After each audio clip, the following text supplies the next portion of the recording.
Hello students, कैसे हैं आप सब। उम्मीद है आप सब अच्छे होंगे। आईसीटी वर्चुअल क्लासरूम में आप सबका स्वागत है। मैं विकास, कक्षा 7 का मैथ्स करेंगे स्टूडेंट। हम कर रहे हैं पेरीमीटर एंड एरिया। तो बच्चों, इसी चैप्टर के कुछ क्वेश्चंस आज हम प्रैक्टिस करने वाले हैं। चलिए चलते हैं स्मार्ट बोर्ड पे, स्टार्ट करते हैं क्वेश्चंस। तो स्टूडेंट, जैसा कि आप देख पा रहे हैं, चैप्टर आपका पेरीमीटर एंड एरिया यानी परिमाप और क्षेत्रफल। अब इसी के कुछ क्वेश्चंस हम प्रैक्टिस कर रहे थे लास्ट सेशन में, और उन्हीं में से एक क्वेश्चन आपके लिए होमवर्क दिया गया था। तो उम्मीद है आपने किया होगा, काफी बच्चों ने इसको कंप्लीट किया होगा इस क्वेश्चन को। मैं चाहता हूं कि जिसने ये क्वेश्चन किया है, एक बारी आप उसका आंसर यहाँ पे चैट के माध्यम से भेज दें। जिसने नहीं किया है वो जल्दी से इसको सॉल्व करें और आंसर बताएं अपना कि क्या आंसर आपका आया है। देखिए, ये बीच में जो आपको दिख रही हैं लाइंस, ये क्या है? ये रास्ते हैं, ठीक है। ये रास्ते हैं आयतकार पार्क के बीच के, ठीक है। ये आयतकार पार्क के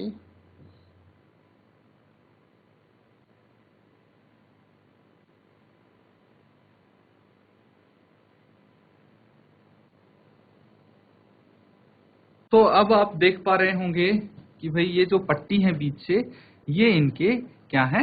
पथ हैं।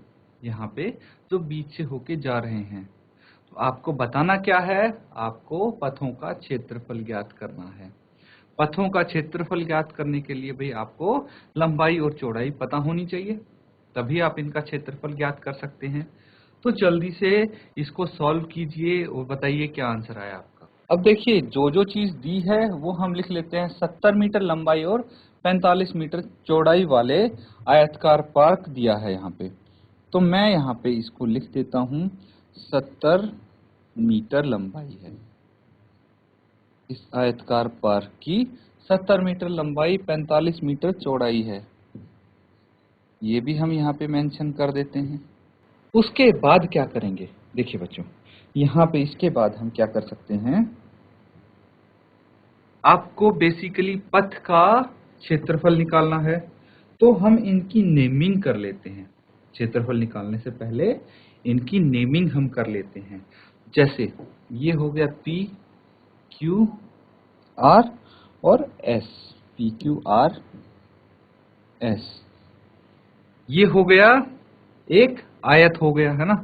पी क्यू क्या है? इसकी चौड़ाई, क्यू आर लंबाई, आर एस चौड़ाई और एस पी लंबाई हो गई। इसी तरह अगर दूसरा पथ देखें तो इसकी भी नेमिंग हम कर लेते हैं, ई, एफ, जी और एच। ये हो गया। तो ये भी एक दूसरा आयत बन गया। अब अगर हम देखें कि भाई जो दो आयत है हमारे पास, पी क्यू आर एस, ठीक है, इसका क्षेत्रफल हम निकाल लें, प्लस जो दूसरा आयत है ई एफ जी एच, इसका क्षेत्रफल निकाल के ऐड कर लें, तो क्या हमारे पास पथ का जो पूरा यहाँ पे रास्ता है उसका क्षेत्रफल आ जाएगा? बिल्कुल आ जाएगा। लेकिन एक दिक्कत है इसमें। दिक्कत क्या है? जो ये बीच का क्षेत्रफल आप देख रहे हैं, मैं इसकी भी नेमिंग कर देता हूं, के एल एम और एन। ये दो बारी काउंट हो गया, दो बारी कैलकुलेट कर लिया इसको हमने। दो बारी क्यों करेंगे? हमें तो एक ही बारी चाहिए। इसीलिए यहाँ पे मैंने इसको डार्क भी किया था, क्योंकि ये दो बारी यहाँ पे आ रहा है, ठीक है। एक बारी तो पी क्यू आर एस का क्षेत्रफल निकाला, तो हमने इसको बीच में लिया के एल एम एन को, और दूसरी बारी ई एफ जी एच का क्षेत्रफल निकालते टाइम भी इसको लिया। तो इसका क्षेत्रफल हम इसमें से माइनस कर देंगे। किसका क्षेत्रफल? के एल एम एन का क्षेत्रफल।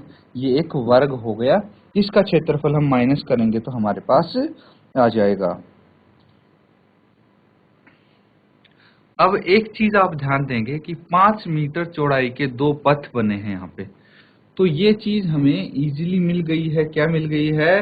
जो पथ की चौड़ाई है ये कितनी है? 5 मीटर, ठीक है। यहाँ भी हमें 5 मीटर ये मिल गया, ठीक है।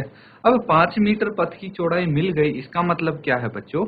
इसका मतलब ये है कि हम हमारे पास जो ये दो आयत हैं PQRS और EFGH, इनकी चौड़ाई है हमारे पास 5 मीटर, ठीक है। और PQRS की बात करें तो इसकी लंबाई कितनी हो जाएगी, 45 मीटर, ये दिया हुआ है ना। देखिए AD जो है, यहाँ पे AD जो है किसके बराबर है, PS के बराबर है एंड QR के बराबर है और BC के बराबर है। ये चीज आपको ध्यान रखनी है। इसी तरह हम अगर लंबाई की तरफ देखें तो AB बराबर है EF के बराबर है और GH के बराबर है और CD के बराबर है, ठीक है। तो ये सभी लंबाइयां बराबर होंगी। अब बच्चों मैंने आपको एक बहुत अच्छा सा ओवरव्यू दे दिया है इस क्वेश्चन का, कैसे आप सॉल्व करेंगे। अब इजीली कर सकते हैं, थोड़ा टाइम लीजिए, समझिए और जल्दी से इसको सॉल्व करके आंसर बता देंगे आपकी पथ का क्षेत्रफल क्या होगा। तो देखिए हम इसको कैसे करेंगे, अब सॉल्यूशन करते हैं। जिसका आ गया है वेरी गुड, बाकी बच्चे यहां ध्यान देंगे। तो देखिए यहाँ पे PQ हमें गिवन है, PQ कितना गिवन है, 5 मीटर, है ना। PQ 5 मीटर है और क्या गिवन है, और PS गिवन है कितना, 45 मीटर। ये किस लिए दिया है, हमारे पास एक आयत है PQRS, उसके लिए हमें लंबाई और चौड़ाई पता लग गई। भाई PQ 5 मीटर है, PS 45 मीटर है। इसी तरह अगर हम दूसरे आयत की बात करें, ठीक है, दूसरे आयत की बात करें तो इसका क्षेत्रफल क्या हो जाएगा, हम इसका साथ में क्षेत्रफल निकालते हुए चलते हैं। इसका क्षेत्रफल PQRS का,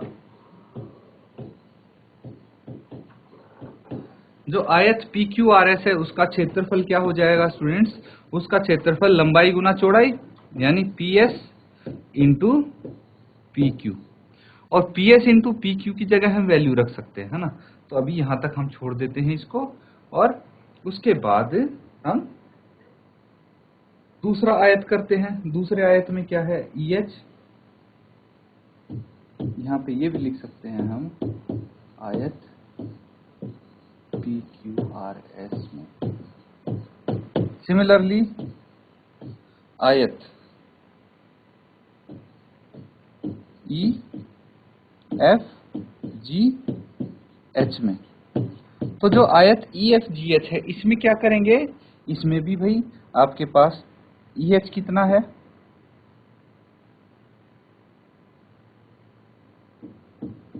जो EH है वो 5 मीटर है और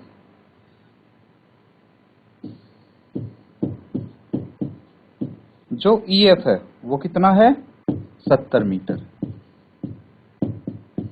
70 मीटर है, ठीक है।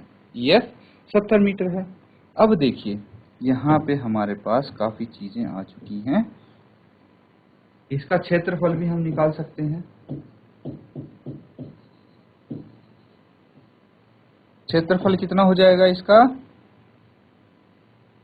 EF into EH। सिमिलरली हमें बीच वाला जो है वर्ग, ठीक है, उसको लेना है। तो यहीं पे मैं लिख देता हूं कि वर्ग KLMN में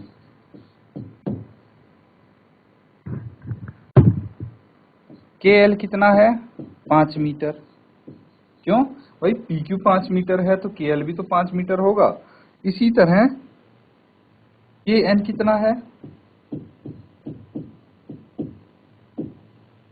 ये भी 5 मीटर होगा। तो इसका क्षेत्रफल कितना होगा, क्षेत्रफल में यहीं पे लिख देता हूं KL इंटू KN। साइड का स्क्वायर होता है साइड इंटू साइड, अगर वर्ग का क्षेत्रफल निकालेंगे तो ये सभी चीज हमारे पास आ गई हैं। अब हमें क्या करना है, हमें पथों का क्षेत्रफल निकालना है। तो भाई जो आयत PQRS है उसका क्षेत्रफल प्लस आयत EFGH का क्षेत्रफल, और इसमें से माइनस कर देंगे वर्ग KLMN का क्षेत्रफल। तो इसको आप कर सकते हैं। जल्दी से पहले इसको आप कंप्लीट कर लीजिए, नोट डाउन कर लीजिए। फिर आगे कर। स्टूडेंट्स नोट डाउन कर लिया सबने। इसके बाद डायरेक्ट हम इनका क्षेत्रफल निकाल देंगे, पथों का क्षेत्रफल लिखेंगे आप, पथों का क्षेत्रफल।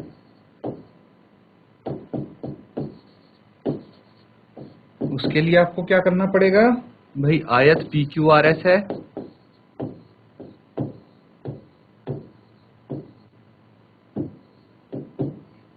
इसका क्षेत्रफल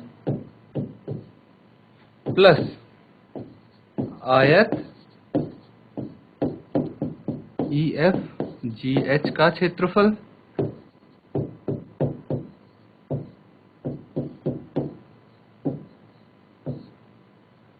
और माइनस वर्ग KLMN का क्षेत्रफल।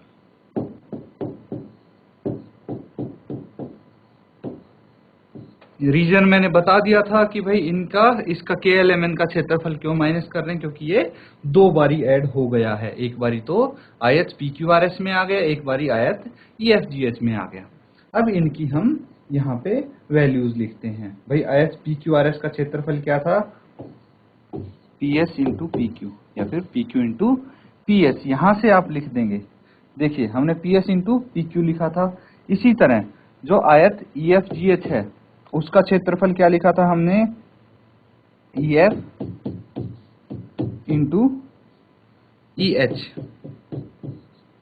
और माइनस KL इंटू KN। आगे इसको वैल्यूज इसकी लिख देंगे हम, क्या होगा, PS 45 है इंटू PQ 5 है, प्लस 70 गुणा 5 माइनस 5 इंटू 5।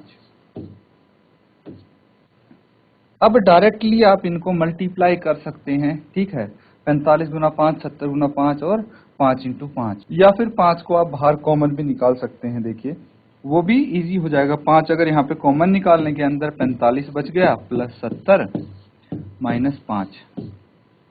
कॉमन निकालना बच्चों आपको आता होगा, इस तरह से आप निकाल सकते हैं। फिर इनको प्लस माइनस ऐड कर लीजिए और सॉल्व हो जाएगा ये। अगर इसमें कुछ प्रॉब्लम है तो आप ऐसे भी कर सकते हैं, 45 इंटू 5 कितना हो जाएगा, 225, प्लस 70 इंटू 5 350, 5 सत्ते 35 होता है और 5 इंटू 5 25। अब 225 और 350 को ऐड कर देंगे आप, कितना आ जाएगा, 225 और 350 ऐड करेंगे, ये आ जाएगा 5 और 2 7, 3 2 5, 575। इसमें से माइनस 25 कर देंगे आप, कितना आ जाएगा, 550 मीटर स्क्वायर आ जाएगा। ठीक है, तो यहां तक हो गया, इसको नोट डाउन कर लीजिए। अब स्टूडेंट्स हमें क्या निकालना है, एक और चीज आपको सीधा हम क्वेश्चन पे लेके चलते हैं। इसके बाद बोला गया है 105 रुपए प्रति मीटर की दर से बनाने का भी व्यय निकालें, मतलब जो पथ है उनको बनाने का व्यय निकालना है। 1 मीटर की कीमत है 105 रुपए। तो बताइए पथों को बनाने का व्यय कितना होगा, पथों को बनाने का व्यय ये हो जाएगा, 1 मीटर का है भाई 105 रुपए, 1 मीटर स्क्वायर का। तो हमें तो 550 मीटर स्क्वायर का निकालना है, तो इसको मल्टीप्लाई कर देंगे, इतने रुपए आ जाएगा। तो मल्टीप्लाई करके देखिए, 105 से हम 55 को कर देंगे, क्योंकि 0 तो एंड में एज इट इज लगानी है। 5 इंटू 5 25 और 5 0 0, 5 एकम 5, ये भी 525 आ जाएगा। इन दोनों को ऐड कर देंगे, 5 और 2 7, 5 और 2 7 और ये 5, कितना आ गया,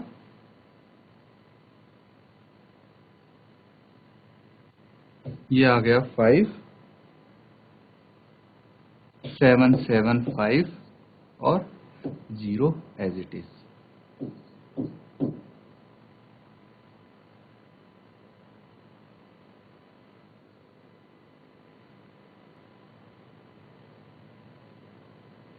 तो इसको नोट डाउन कर लीजिए। बच्चों नोट डाउन कर लिया हो तो अपना हैंड रेज करो, हाथ खड़ा करो अपनी सीट पे बैठे बैठे, अगर आपने नोट डाउन कर लिया है ये क्वेश्चन तो स्टूडेंट्स हमने ये देखा कि ये जो क्वेश्चंस हैं ये आपने किस हिसाब से किए हैं। अब बच्चों आपका काम ये है कि जो हमने यहाँ पे क्वेश्चन किया है इसको एक बार रिवाइज करें और इसी के जैसे काफी सारे क्वेश्चन है जो आपको प्रैक्टिस करने हैं। तो इसको खुद से आपको प्रैक्टिस करना, होमवर्क यही है कि अपनी एक्सरसाइज के क्वेश्चन आप प्रैक्टिस करें। इसी के साथ आज का सेशन खत्म करते हैं। Thank you and have a nice